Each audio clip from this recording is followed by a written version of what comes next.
buat mama kita mungkin ya yang sekarang ada, atau mungkin papa kita, atau mungkin orang tua kita kalau masih lengkap, kita patut berterima kasih ya pada mereka karena mereka pasti memberikan yang terbaik buat anak-anaknya ya. Nah, inilah janji saya, pasti suatu hari saya akan membahagiakan papa mama saya kayak gitu ya. Dan mimpi saya membahagiakan mama akhirnya terwujud teman-teman ya. Satu persatu mimpi saya terwujud ya. Sebentar. Nah ini waktu saya bawa mama saya ke Singapura ya. Ini maksudnya pertama kali ke luar negeri jalan-jalan aja dari hasil Prudential, dari hasil kerja saya. Bersyukurlah, maksudnya melalui Prudential banyak sekali hal-hal yang bisa saya capai, yang bisa saya buat untuk membantu orang tua saya ya. Nah teman-teman, saya nggak banyak cerita tentang yang macam-macam. Hari ini kan kita sudah mendekati akhir dari Q3 ya. Q3 berakhir bulan ini, dan setelah itu akan ada kuartal terakhir ya teman-teman. Nah di final sprint ini saya mau hanya bagikan beberapa yang sudah pernah saya alamin dan yang saya lakukan di tahun ini. Karena sejujurnya teman-teman 2018 saya sudah gak ada achievement ya. Hanya NLC itu pun pergi kan sebenarnya pencapaian dari 2017 ya, perginya di 2018. Nah di tahun itu saya lihat, waduh kalau saya kondisinya kayak gini terus gimana mau di Prudential ya. Sayang kayak gitu loh, kan dapat liburan terus, dan di sini uangnya juga setiap kali closing juga dapat terus kayak gitu teman-teman ya. Kerjaan gimana lagi. Nah waktu itu saya berpikir apa yang salah kayak gitu. Dan apa yang saya ambil di sini, yang saya tuliskan di sini adalah apa yang saya alami. Jadi dulu pernah teman-teman, saya itu kerjanya itu luar biasa. Saya bikin seminggu itu full ya, Senin sampai Minggu itu training, maksudnya training agent saya kayak gitu ya di kantor. Terus jadi saya itu nggak ada liburnya, kadang sampai nggak pernah ke gereja teman-teman ya. Saking apa? Saya pikir dengan saya semakin bekerja keras hasilnya akan luar biasa kayak gitu. Tapi ketika saya tahun lalu ya, tepatnya itu saya itu 2017 waktu ini ya, saya melakukan sampai seminggu kerja dengan harapan keuangan akan semakin besar kayak gitu ya ketika saya semakin bekerja keras. Tapi itu salah teman-teman. Dan di 2018 saya mulai mengembalikan prioritas lah intinya ya ke hal yang benar. Nah yang pertama adalah apa? Kita mesti cari Tuhan dulu teman-teman ya. Maksudnya ini mau agama apapun lah teman-teman ya. Kalau di Kristiani ada carilah dahulu kerajaan Allah maka semua akan ditambahkan kepadamu. Saya yakin juga di Muslim juga pasti ada untuk mencari Tuhan terlebih dahulu ya. Jadi ini kenapa saya sharing kan, karena saya sudah pernah ngalamin seminggu saya pakai babak belur habis-habisan, hasilnya ya biasa-biasa ternyata teman-teman ya. Dan ketika saya mengembalikan hati saya ya di tahun 2019 ini, saya mau komitmen, maksudnya pokok saya itu diajarin bikin jadwal sampai teman-teman ya. Dulu saya nggak ngerti waktunya untuk keluarga, waktunya untuk Tuhan itu harus hajar bleh untuk kerja gitu ya. Ternyata itu juga nggak benar teman-teman. Dan saya belajar bahwa kita harus tetap ada waktu untuk keluarga, waktu untuk Tuhan. Itu harus prioritas. Yang pertama Tuhan teman-teman ya. Waktunya untuk kita ibadah dulu, kesampingkan walaupun ada mungkin janji temu buat di luar jam ibadah. Setelah itu family teman-teman. Nah saya dulu berpikir tujuan saya sebenarnya baik, kan saya kerja keras, hasilnya kalau bagus untuk keluarga juga, betul ya, untuk mencukupi anak saya, untuk mama saya juga kayak gitu, pikir saya ya. Tapi ternyata ketika keluarga ini saya tinggalkan, saya nggak kasih waktu untuk anak saya dan sebagainya, juga nggak bagus untuk perkembangannya dia gitu loh. Anak saya agak bandel jadinya. Nah waktu itu saya mengembalikan juga prioritas untuk keluarga teman-teman ya. Saya diajarin dalam seminggu itu kita mesti plot untuk Tuhan dulu, habis itu untuk keluarga teman-teman. Kenapa ini saya sharingkan? Karena menurut saya ini sangat-sangat penting ya, apalagi yang udah berumah tangga. Jangan sampai kita kerjaan bagus tapi anak-anak berantakan, juga sayang teman-teman ya. Hasilnya di Prudential buat apa kalau hasilnya anaknya nanti gak karu-karuan, betul ya. Nah dari situlah saya belajar, saya harus menyusun prioritas pekerjaan yang benar ya. Jadi saya mencari Tuhan dulu, habis itu keluarga. Saya kalau pagi janjian sama orang, malam saya mesti ada waktu untuk anak saya. Begitu sebaliknya, kalau pagi saya misal malam sudah ada janjian sama orang, saya balik waktunya pagi itu harus ada sama anak saya, ya mungkin sampai jam 12 terus saya baru keluar. Jadi nggak saya hajar untuk kerja terus. Habis itu baru pekerjaan teman-teman. Dan setelah itu ya puji Tuhan, maksudnya secara apa ya, omset atau apa 2019 ini ya saya puji Tuhan lah, maksudnya hasilnya itu nggak terduga. Saya juga hasilnya itu di luar nalar saya juga gitu. Tak pikir jalannya seperti apa, kan saya berusaha tapi Tuhan atur kayak gitu teman-teman. Ketika kita memprioritaskan Tuhan, ternyata Tuhan juga atur berkatnya kita, ya. Prioritas kita benar sama keluarga juga Tuhan atur berkatnya, ya.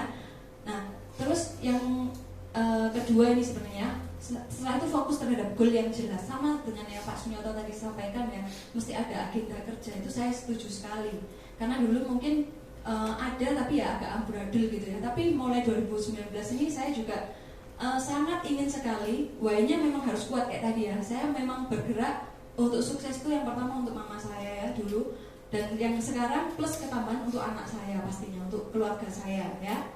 Nah, saya dulu sangat ingin masuk production club ya, karena apa? Selama dari 2012 sampai 2018 saya di Prudential, saya tuh belum pernah, masih no club ya, nggak ada klubnya ya, masih paling NLC kayak gitu.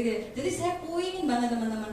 Jadi saya dalam hati itu dari awal tahun, waduh aku harus masuk di production club, maksudnya star club, double star club kayak gitu ya. Saya ingin sekali, karena apa? Yang pertama secara income tentunya bagus ya, dan yang kedua limitnya itu yang saya pengen sekali ya, yang saya iri dari orang-orang yang masuk klub-klub itu ya. Karena apa? Limit yang tahunannya itu ya jauh di atas kita loh teman-teman ya, untuk yang tanpa medical. Nah teman-teman kan tahu semua ya. Nah itu yang saya jadikan patokan, wah aku harus nih masuk nih untuk production club, pingin sekali teman-teman ya. Jadi saya mulai tulis goal saya di awal tahun, lalu saya tulis list prospek dan calon rekrut seperti yang tadi Pak Sunyoto bilang ya juga. Terus list upgrade ya, upgrade-nya bro, kepencet ya bro. Nah terus sambil saya list agent yang saya follow up untuk mereka secara produksi atau apa, itu saya juga tulis. Nah contohnya seperti ini teman-teman.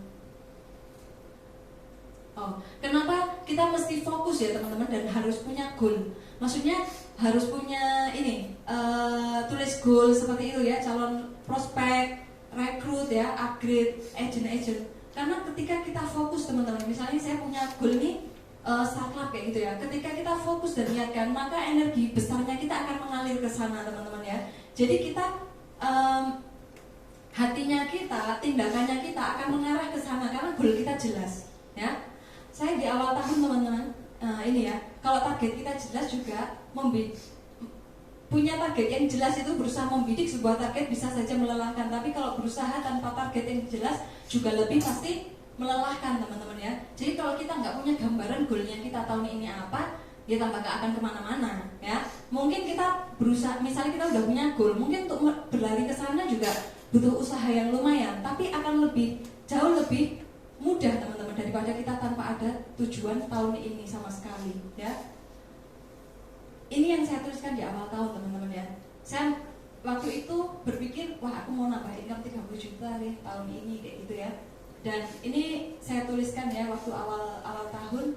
Dan di sini juga ditulis, ini bukunya bagus teman-teman kan, ada agendanya punyanya Mary Riana itu loh. Saya beli punyanya itu. Nah di situ memang ada step by stepnya sih, ada step by stepnya, salah satunya ini. Nah fokus ya, di sini dikatakan sinar matahari bisa memberikan kehangatan, tapi sinar matahari yang terfokus dengan bantuan sebuah kaca pembesar bisa membakar kertas. Itulah kekuatan fokus teman-teman ya. Matahari kalau secara luas kayak gini ya nggak apa-apa, hangat aja. Tapi ketika dikasih kaca pembesar, bawahnya dikasih kertas, bisa membakar sesuatu teman-teman. Itulah energi saat kita fokus ya. Ketika kita punya goal yang jelas, maka seluruhnya akan mendukung ke sana ya, sehingga teman-teman bisa tercapai. Nah inilah kekuatannya ya. Dan ketika saya sudah punya goal ya tadi yang saya lakukan, saya juga list prospek saya dan list teman-teman yang mau saya rekrut saya tulis teman-teman, ini di agenda saya ya. Siapa yang saya mau lagi upgrade saya tulis. Terus ini tim saya yang direct ya, yang sudah jadi leader, ke bawahnya saya sudah nggak maksudnya nggak saya ini ya, nggak tulis. Ini yang direct saya sendiri, jadi mereka saya pantau. Jadi supaya saya tulis itu karena saya ini orangnya kan sanguin ya, gampang lupa ya, seneng lupa lupa maksudnya siapa yang mesti saya follow up. Jadi saya mesti tulis ya. Jadi nanti misalnya sudah selesai agent saya satu, yang satu saya tanyain, satunya saya tanyain, supaya apa? Terfokus, maksud saya supaya saya bisa fokus ke mereka. Terus mereka ada case-case apa, saya follow up juga, maksudnya gimana, udah follow up nggak orangnya, ada kesulitan apa dan sebagainya ya. Jadi ini yang saya lakukan sih teman-teman ya sampai sekarang. Dan perlu komitmen. Yang ketiga, kita perlu komitmen ya untuk menyelesaikan final sprint yang terbaik ini. Kita perlu komitmen untuk tulis progres kecil menuju goalnya kita ya.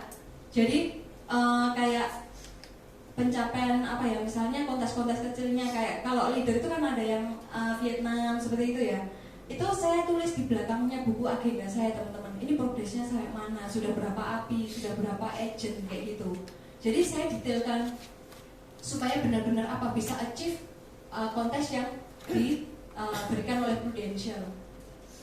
Terus saya mesti meeting unit, training tim, kebersamaan ini saya rutinkan teman-teman. Nah ini pencapaian-pencapaian ini saya tulis di meja komputer saya ya. Maksudnya ruang kerja saya ada komputer, saya tempelin kertas-kertasnya, saya sudah mencapai apa, ini progresnya mau kemana lagi, itu saya tulis teman-teman. Supaya saya ingat setiap hari. Ketika saya duduk di situ, oh ya, ini mau ke double stack, berarti kejar lagi omsetnya kayak gitu teman-teman. Ya, itu sih. Oh kalau ini enggak, kalau ini goal saya. Nah ini progres kecil seperti ini pencapaian. Jadi setiap bulannya kan tentunya ketika kita fokus mulai ada hasil teman-teman ya, dari top agency director kayak gitu. Nah terus progres seperti ini kita mesti bersyukur teman-teman ya. Dan saya adakan rutin untuk meeting unit saya ya, untuk kadang training mereka kayak gitu ya, training agent. Karena saya nggak mau teman-teman nanti agent ke bawah, kalau agent get agent nanti ngajarnya tambah lama, tambah mis-selling, saya juga nggak mau. Jadi saya mau memastikan bahwa tim saya ke bawah, mereka sellingnya juga benar gitu loh ya. Secara biaya saya jelasin ya. Karena saya juga, teman-teman di sini itu kan bisnisnya cuma tinggal copy paste ya, copy paste. Jadi saya itu selalu ngikutin IG-nya atau Facebook-nya leader-leader yang hebat-hebat, kayak Yesike kayak gitu ya. Yesike yang mereka on the track terus kan, Yesike yang Bandung gitu ya. Nah itu kan bagus ya, saya ikutin. Jadi dia ngapain kayak gitu ya, itu saya tiru caranya. Jadi di sini kan tinggal copy paste. Dia ngomong apa ke timnya, itu saya juga copy paste sama. Kalau saya dapat sharing dari pembicara yang datang setiap hari, kalau di tempat kita Sabtu ya, itu juga sama. Saya catat biasanya pembicara nih intinya apa, ngomongnya apa, yang baik-baik selalu saya tiru teman-teman ya. Jadi meeting unit nih kapan hari sempat saya lost. Ya, maksudnya nggak melakukan, tapi ternyata penting sekali. Apalagi teman-teman pasti masih ada yang ngejar AAD ya, atau sudah mau ke AAD semua? Oh lagi ngejar AAD. Nah sama, harus sama timnya itu harus meetingin unit ya, harus ada meeting unitnya. Dan terus ngajarin agent-agentnya juga, ya, supaya mereka selling dengan cara yang benar, ya. Terus konsisten ya, terus menabur dari awal tahun, usahakan masuk kontes-kontes Prudential, kontes-kontes kecil saya kejar teman-teman ya. Terus status ini dengan cara apa? Konsisten naburnya. Kalau saya status WA, IG saya, Facebook saya biasanya mengarah tentang Prudential. Hampir setiap hari WA status saya ganti-ganti ya. Nah, seperti apa? Seperti ini. Misalnya tentang Prudential, saya mau branding tentang liburan. Maksudnya ini loh komunitas yang asik nih, dapat liburan gratis. Ya saya kasih contoh ini waktu kita dapat liburan. Terus branding tentang komunitas ini saya biasanya saya pajang di status WA kayak gitu ya. Kita lagi koko-koko di mana. Nah ini penting teman-teman ya, supaya teman-teman kita yang lain tuh bisa lihat, wih kehidupannya di Prudential itu positif, membangun, orang-orangnya asik-asik ya kayak gitu. Nah ini branding komunitas seperti ini penting sekali teman-teman ya. Jadi apa ya, misalnya background pembicaranya itu biasanya saya kasih tulisan kayak kemarin Pak Sunyoto juga saya ini di IG story saya ya luar biasa saya bilang gitu, pencapaiannya sudah apa saya branding juga gitu loh. Karena apa, dahsyat ya, saya suka di komunitas Prudential tuh orang-orangnya positif semua ya, dan orangnya bagus, cara main saya sehat gitu, saya suka. Nah ini saya branding komunitas, penting teman-teman. Nah branding produk, nah bisa nih selfie ya kayak saya kayak gini. Jadi saya buat untuk iklan Prudential ya. Terus misalnya habis klaim, habisnya berapa dibayar, saya juga branding. Saya yakin teman-teman di sini juga sudah. Nah, yang kalau yang belum terlalu coba diaktifkan, karena saya beberapa hari aktif terus itu, saya dapat hasil loh teman-teman. Ya, jadi walaupun leader, saya juga tetap jualan pribadi juga teman-teman ya, nggak cuma ngandalin tim loh. Dan itu efeknya bagus sekali ketika kita kuat penjualan, tim kita akan lihat gitu loh, ya loh. Jadi dari tim kita ke bawah juga nggak akan ngeremehin ya. Kita sendiri sebagai leader kita bisa kasih contoh untuk kita jualan loh, dan kita juga berhasil loh. Maksudnya di era yang sekarang kita juga bisa dapat nasabah. Ya, inilah. Jadi saya kayak contoh-contoh klaim saya selalu share ke grup. Jadi teman-teman yang tim saya juga bisa pakai untuk branding bahwa klaimnya Prudential dibayarkan, seperti itu ya. Nah branding pencapaian, apa yang saya dapatkan kayak tadi, hal-hal kecil dapat apa tadi, maju atau apa itu juga ini bisa di brandingkan teman-teman ya. Sayang kalau nggak digunakan momen-momen seperti itu ya. Nanti kalau ada dapat piala, dapat angpau, dapat apa, boleh tuh dipakai ya. Ini sharing pencapaian kayak gini, bersyukur kayak gitu ya, alhamdulillah mencapai ini atau apa gitu, top apa lah, itu penting teman-teman untuk di branding terus ya. Nah kita tidak akan bisa mengubah hidup sampai kita mengubah apa yang kita lakukan setiap hari teman-teman ya. Jadi kalau kita setiap harinya nggak mau melakukan, misalnya tahu nih cara ini efektif nih, tahun sekarang ternyata saya hampir mungkin karena branding terus ini dalam 2 minggu ini dapat ini terus loh teman-teman, ditanyain orang terus loh, dari saudara saya, ada yang dari teman saya, mungkin lihat di Facebook ya, teman SMA saya, padahal lama nggak kontak, sampai dia itu WA saya, Lia masih ingat gitu, saya itu karena di namanya kan ada tulisannya kecil ke Dina siapa gitu, Dina ya, iya, tapi aku itu lupa, kamu ini teman apa ya gitu loh sampean. Jadi saya tuh sampai lupa, tapi karena kita branding terus, mereka ini bisa ini teman-teman ya, ternyata memperhatikan juga gitu loh. Jadi jangan remehkan kekuatan branding di medsos zaman sekarang ya. Orang kan kepo-kepo terus. Lanjutkan, lihat terus. Jadi saya sering branding di IG story juga dan sebagainya ya, supaya mereka tahu kegiatan kita itu apa, positif. Terus ternyata klaim-klaim dibayar. Nah itu, nasabah jadi tertarik mau ikut loh. Ya. Terus orang-orang sukses adalah hanya mereka dengan kebiasaan sukses. Sama kalau kita melakukan kegiatan-kegiatan seperti tadi, otomatis antara rekrutan atau prospekan itu akan mendekat teman-teman ya. Ketika kita melakukan kebiasaan-kebiasaan positif, dan itu rutin setiap hari. Saya juga nggak mau kalah sama manggilnya apa, Koko aja, Sunyoto aja ya, supaya kan ini masih muda 17 tahun kok. Saya kagum banget loh, bener-bener. Saya di belakang tuh duduk ya, saya ya ampun Tuhan, begitu rajinnya, tekunnya, dan memang nggak ada yang ini ya, hasil itu tidak mengkhianati proses ya. Tekunnya seperti itu, hasilnya ya luar biasa ya kan. Saya makanya mau niru. Mau niru, justru dengan beliau sharing itu saya tambah menggebu-gebu lagi gitu loh. Ya saya sampai ngomong di sebelah sana, iya dua set aja ya gitu.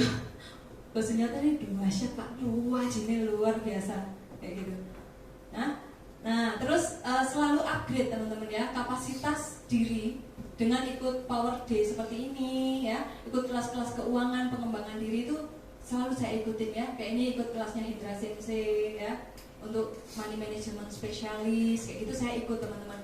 Jadi saya nggak menghabiskan uang yang saya dapat dari Prudential, tapi memang saya spend untuk investasi ilmu seperti ini ya. Kan ini juga nggak murah juga, lumayan lah teman-teman, maksudnya 9 juta sekali datang, 6 juta kayak gitu ya. Tapi ketika ketika kita ngikutin gini mindsetnya kan juga tambah upgrade ya. Ketemu nasabah juga semakin lebih pede ya. Ada ilmu-ilmu baru yang kita katakan ke nasabah. Dengan belajar kita berubah. Dia yang mau belajar adalah pemilik masa depan. Nah, terus berkumpul bersama kawanan pembisnis tangguh. Nah, ini penting sekali. Poin zaman now ini yang 2019 penting sekali untuk tetap stay bersama orang-orang yang tetap grow di bisnis ini, teman-teman ya.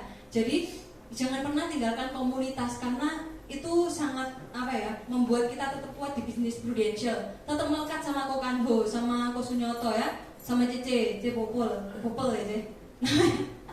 Terus Mbak Citra dan teman-teman yang lain, Ko Joni juga ya. Jadi terus melekat sama mereka. Apa yang mereka lakukan, dempet terus teman-teman ya. Kok mereka bisa berhasil, bisa sukses, gimana caranya? Selalu belajar dari mereka ya. Terus berkumpul, jangan cuma kumpul-kumpul kok, branding seperti yang tadi saya ini ya. Terus atur strategi bersama. Mungkin ada yang mau ditambahin lagi dari trainingnya atau apa untuk supaya agent-agent lebih gerak dan sebagainya. Itu penting sekali ya. Jika kamu ingin menjadi lion itu seperti singa, kamu harus juga belajar dari singa, teman-teman ya. Ini yang selalu saya pegang. Jadi di Rising Star itu kan Ricky Ho ya. Ricky Ho itu kan secara pencapaian selling dan rekrut itu kan luar biasa. Ya sudah, saya nempel terus teman-teman. Maksudnya saya tanya terus, iya aku kurang apa Rik? Kayak gitu. Saya konsultasi terus kayak gitu teman-teman ya. Makanya harus nempel sama orang-orang yang hebat, tetap on the track di bisnis ini supaya teman-teman tetap kuat ya. Gak usah toleh-toleh teman-teman ya. Karena di sini sudah luar biasa sekali ya. Kayak tadi kan goal saya 30 juta nih nampaknya ya. Per sekarang ini sudah 27 jutaan nambah income-nya. Jadi saya luar biasa teman-teman ya. Ini pun kalau kita masih nambah omset lagi otomatis lebih dari itu. Nah, di mana lagi teman-teman dalam setahun bisa nambah income segitu ya. Kalau kita jadi karyawan aja kayak saya dulu pasti ya tetap 5 juta, mungkin sekarang saya cuma 10 juta mungkin di bank ya. Tapi di mana setahun bisa nambah segitu ya. Belum lagi nanti tahun depan nambah lagi teman-teman. Terus pokoknya percepatan income-nya luar biasa, nggak usah toleh-toleh teman-teman. Asal fokus pasti jadi teman-teman ya. Nah, dan perlu teman-teman kita tetap menjaga kesatuan ya di dalam komunitas supaya sesuatu yang besar itu bisa tercapai ya.